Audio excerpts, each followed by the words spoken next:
तीन बहनों की लालची भाभी।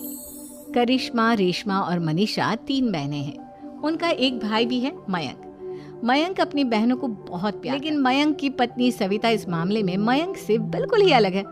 वो अपनी ननदों का जितना बुरा कर सकती है उतना बुरा करती ही रहती है और अपनी ननदों पर हुक्म भी चलाती है। करिश्मा, करिश्मा, तुमने अभी तक नाश्ता नहीं बनाया? तुम्हारे भैया को ऑफिस जाने में देर हो रही है। हाँ भाभी, बस अभी बनाती हूँ। करिश्मा, तुम ये ढीलापन छोड़ दो। कल को पराये घर जाना है। वहाँ अगर तुम इस तरह से काम करोगी तो लोग क्या कहेंगे कि माँ ने और भाभी ने कुछ सिखाया नहीं। और तुम्हारी दोनों बहनें कहाँ हैं? रेशमा मार्केट गई है और मनीषा सो रही है। क्या? सुबह के 8 बज रहे हैं और ये महारानी अभी भी सो रही है? ये कहते हुए सविता अपनी सास दुर्गा देवी के पास। माँ जी, देख रही हो अपनी बेटियों के तौर तरीके?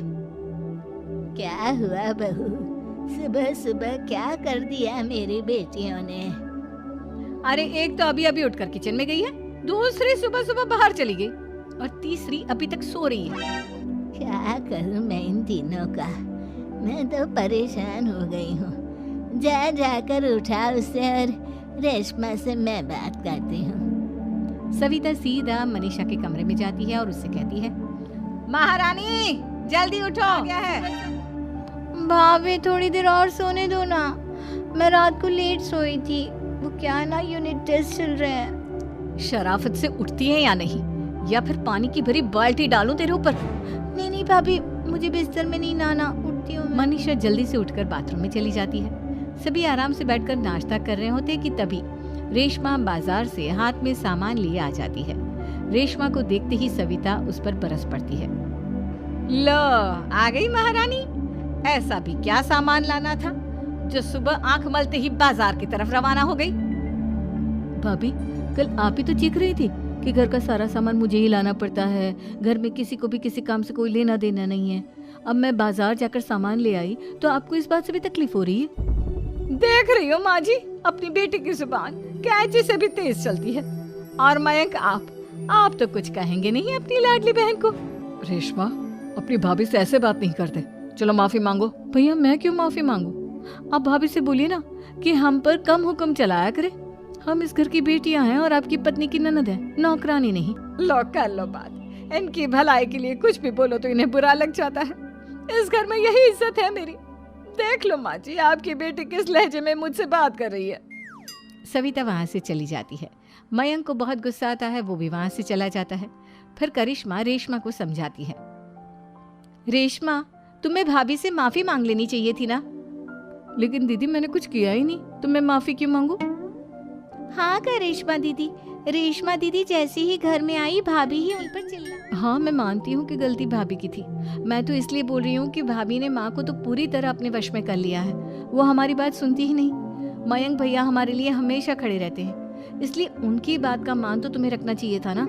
कोई फायदा नहीं दीदी, कुछ दिनों की बात और है, भाभी उन्हें भी हमारे खिलाफ भड़का देंगे। फिर वो भी माँ की तरह हमारी किसी बात का विश्वास नहीं करेंगे। इसी तरह सविता अपनी तीनों ननदों को किसी न किसी बात पर परेशान है। एक दिन मयंक अपनी तीनों बहनों के लिए गिफ्ट लाया। क्या रेशमा, ये तुम्हारे लिए हार का सेट। रेशमा, तुम्हारे लिए सुंदर सी ड्रेस। और मनीषा, तुम्हें किताबें पसंद है ना, तुम्हारे लिए किताबें लाया हूँ। थैंक यू भैया। थैंक यू भैया। थैंक यू भैया। करिश्मा, तुम्हारा नेकलेस कितना सुंदर है, ये भैया कहाँ से ले आए होंगे? मैंने भैया को 3 दिन पहले फोन पर ये डिजाइन दिखाया था और आज भैया ये ले आए। सविता तो अपनी ननदों के गिफ्ट्स देखकर जल गई और करिश्मा का नेकलेस तो उसे भी बहुत पसंद आया था। अपनी बहनों के लिए कितना अच्छा नेकलेस लेकर आए हैं, मुझे कभी कोई गिफ्ट नहीं दिया। मैं आज ही ये हार चुरा लूंगी। रात में सविता करिश्मा का हार चुरा लेती है और इसी तरह उसे अपनी ननदों की जो भी चीज अच्छी लगती वो उसे मांगती नहीं, बल्कि रात के अंधेरे में। इसी तरह दिन बीतते गए और सविता ने मयंक के दिल में भी उसकी बहनों के लिए नफरत पैदा कर दी। एक दिन मयंक ने करिश्मा और रेशमा के लिए रिश्ता देखा और ये बात उसने घर में सबको बताई। माँ, करिश्मा और रेशमा के लिए बहुत अच्छा रिश्ता आया है, वो लोग कल इन्हें देखने आ रहे हैं। आप और सविता मिलकर सारी तैयारी कर लेना। ये सुनकर करिश्मा और रेशमा खुश हो जाती है, लेकिन सविता सोचती है, अगर इन दोनों बहनों की शादी हो गई तो घर और बाहर का काम कौन करेगा? मनीषा तो एक नंबर की कामचोर है, उससे तो किसी बात की उम्मीद लगाना ही बेकार है। मुझे इस शादी को अगले दिन सभी लड़के वालों के स्वागत की तैयारी करने में लगे होते हैं। तभी मयंक अपनी बहनों से आकर कहता है, तैयार हो गई तुम दोनों? देखो दोनों लड़के बहुत अच्छे हैं, मैं कोई कसर नहीं छोड़ना चाहता, इसलिए तुम उनके सामने अच्छे से बिहेव करना और अपनी भाभी से लड़ने मत लग जाना। करिश्मा, तुम वो नेकलेस पहन लो ना जो मैं तुम्हारे लिए ला। भैया मैं बहुत देर से वो नेकलेस ढूंढ रही हूँ, लेकिन मुझे मिल ही नहीं रहा। क्या तुमने नेकलेस खो दिया? तुम्हें पता भी है वो कितना महंगा था? तुम कोई काम ढंग से नहीं कर सकती। मयंक गुस्से में वहां से चला जाता है। थोड़ी देर बाद लड़के वाले भी आ जाते हैं। वो दोनों बहनों को पसंद कर लेते हैं और रिश्ता पक्का हो जाता है। लेकिन सविता के दिमाग में तो कुछ और ही खिचड़ी पक रही। वो पंडित जी के पास करिश्मा की कुंडली लेकर जाती है और उन्हें पैसे देकर करिश्मा की कुंडली बदलवा। जब लड़के वालों के पास करिश्मा की कुंडली जाती है तो वो दुर्गा को फोन करते हैं। बहन जी, हमने करिश्मा की कुंडली अपने पंडित जी को दिखाई थी। आपकी बेटी की कुंडली नहीं बल्कि दोषों का पिटारा है। देखिए, मैं और मेरे पति इन सब बातों में बहुत विश्वास करते हैं, इसलिए हम आपकी बेटी से अपने बेटे की शादी नहीं करा सकते। इस तरह करिश्मा का रिश्ता टूट जाता है और सभी घर वालों को बहुत दुख होता है। अब कविता सोचती है, चलो करिश्मा का तो रिश्ता टूट गया, अब रेशमा का भी रिश्ता तोड़ना है। क्या करूं? अब सविता आवाज बदलकर किसी अननोन नंबर से रेशमा के होने वाले ससुराल में फोन करती है। हेलो, मैं कौन हूँ कौन नहीं ये आपके लिए जानना जरूरी नहीं, बस इतना सुन लो कि रेशमा का 2 साल से किसी के साथ अफेयर चल रहा है। बस रेशमा का रिश्ता तोड़वाने के लिए सविता का इतना कहना था। अब रेशमा का भी रिश्ता टूट गया।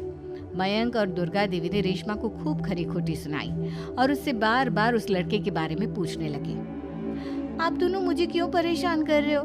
अरे कोई लड़का होगा मेरी लाइफ में तो मैं बताऊंगी ना, जब कोई है ही नहीं तो कहाँ से लाऊं मैं कोई लड़का? तेरे होने वाले ससुराल वालों को फोन किसने किया था? माँ, मैं नहीं जानती किसने फोन किया था, मैं सच कह रही हूँ। मैं तो पहले ही कह रही थी इसकी लगाम खींच कर रखो, लेकिन मेरी सुनता ही कौन है। आप चुप रहिए भाभी, ये सब आपका ही किया था। तीनों बहनों को विश्वास हो जाता है कि ये सब उनकी भाभी ही कर रही है। तीनों बहनें अपनी भाभी को एक वकील कर लेती है और घर में हिस्सा मांग। देखो भैया, माँ बाप की जायदाद में जितना बेटों का हक होता है उतना ही बेटियों का, इसलिए इस घर के 4 हिस्से होंगे और हमें अपना हिस्सा चाहिए। मैंने तुम्हारे लिए क्या क्या नहीं किया और तुम इस घर में हिस्सा मांग रही हो?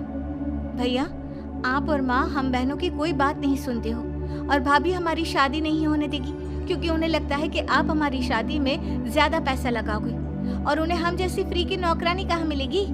तो हम भाभी के साथ तो रह नहीं सकते, हम बहनों को अपना हिस्सा। अरे तुम्हें शर्म आनी चाहिए अपने भाभी पर ऐसा इल्जाम लगाते हुए। वो तुम्हारे बारे में कितना सोचती है। हाँ माँ, भाभी हमारे बारे में बहुत सोचती है, दिन रात बस यही सोचती रहती है कि किस तरह से अपनी तीनों ननदों को परेशान करूं और कभी मुझे पढ़ने भी नहीं देती। दोनों बहनों का रिश्ता भी तो इन्होंने ही तोड़वाया है और रात में हमारे कमरे में आकर हमारी चीजें भी चुराती है। इसी तरह सविता की तीनों ननदें अपनी बात पर अब कोर्ट में तारीख भी शुरू हो गई। जब सविता को लगा कि उसकी तीनों ननद इतनी आसानी से नहीं मानने वाली, तो उसने अपने पति और सास को सारी सच्चाई बता दी और अपनी तीनों ननद से माफी मांगी। मयंक और दुर्गा को भी अपनी गलती का एहसास हो गया। अब सविता खुद करिश्मा और रेशमा के लिए अच्छा रिश्ता ढूंढती है और उनकी शादी करवाती है।